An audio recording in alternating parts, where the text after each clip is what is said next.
तोमर ने जनता से अपील की है कि वे बड़ी संख्या में आकर रथ यात्रा में शामिल होकर पुण्य लाभ कमाएं।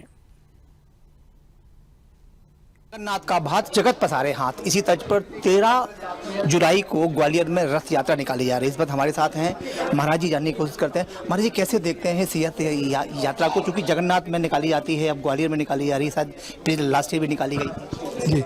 ये बहुत ही भव्य यात्रा है जो जगन्नाथ जी की तर्ज पर ही निकलेगी और श्रील प्रभुपाद जी इस्कॉन के फाउंडर चर्च की कृपा से विश्व भर में ऐसी ही जगन्नाथ की रथ यात्रा निकलती है। उन्होंने 1966 में सैन फ्रांसिस्को में ऐसी रथ यात्रा शुरू की थी। इसमें जगन्नाथ, सुभद्रा, बलराम जी विराजेंगे। बहुत ऊंचा रथ है और बहुत महत्वपूर्ण फेस्टिवल है। तो कैसे देखते हैं कि कितने लोग लगभग आने वाले हैं? हजारों की संख्या में लोग आएंगे, कुछ विदेशी लोग भी आ रहे हैं, काफी विदेशी लोग भी आ रहे हैं। इस वक्त जो जगन्नाथ यात्रा निकाली जा रही है वो देवेंद्र प्रताप सिंह हमारे साथ हैं। सर, कैसे देखते हैं जगन्नाथ का भात और जगत पसारे हाथ, एक पुण्य काम को आप करते समय कितना अपने आप को गौरवान्वित महसूस करते हो, कितने भाग्यशाली हैं कि ये काम करने का मौका मिल रहा है? मैं तो निश्चित रूप से बहुत भाग्यशाली मानता हूं कि इस्कॉन से जुड़ना हुआ, और इस्कॉन से जुड़ा तो उसी साल रथ यात्रा को आयोजित करने में सहभागिता करने का मौका मिला। मैं ऐसा मानता हूं कि प्रभु जगन्नाथ जी ने स्वयं चुना है, और इससे बड़ी मेरे लिए कोई कृपा हो नहीं सकती कि प्रभु आपको स्वयं चुने और आपको काम करने का मौका दें।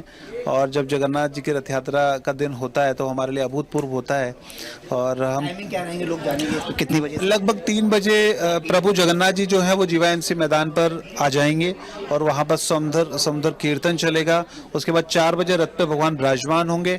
उसके बाद जो श्रद्धालु हैं, धर्म प्रेमी बंधु जो वहाँ होंगे, हम सब जैसे भक्त हैं, वो रथ की रस्सी को खींचकर प्रभु को गंतव्य स्थान के वो इंदरगंज जाएंगे, दौलतगंज जाएंगे, नया बाजार, लश्कर, नई सड़क, महाराज बड़ा, और आपका डिलाइट टॉकीज के आगे से होता है हनुमान चौराहा, गोयल वाटिका पे समापन होगा। यात्रा का विराम होगा। समापन तो कभी होता नहीं, विराम होता है। आप तो देखेंगे देवेंद्र जी कि आप राजनीतिक व्यक्ति हैं, तो कहीं इस पूरी यात्रा में राजनीति को कहीं ना कहीं एक उसे दिशा देने के लिए कुछ लोगों से जैसी मेरी बात हो रही थी, तो उनका कहना यह है कि जगन्नाथ जी को प्रसन्न करने की कोशिश की जा रही है। इस टाइप का कुछ है क्या कि भगवान का आशीर्वाद देना से? प्रसन्न तो है, तभी तो मौका मिल रहा है काम करने का। अगर प्रसन्न नहीं होते तो काम करने का मौका थोड़ी मिलता। और मैं बहुत स्पष्ट रूप से कह देना चाहता हूं कि ये सबका आयोजन है, और ये राजनीति दूर दूर तक राजनीति नहीं है। देखिए, सब आ सकते हैं, सबको बुलाया जा रहा है। कोई कहे कि ये राजनीति है, राजनीति कहाँ है बताइए? राजनीति का एक शब्द नहीं है। निश्चित तौर पर जब आप सनातनी हैं तो सनातन को आगे बढ़ाने की जिम्मेदारी हमारी है ही। तो ये सब कहने की बात है, मैं इन सब चीज़ों से करते हैं। सिर्फ यही अपील करना चाहता हूँ कि कल ऐतिहासिक दिन है।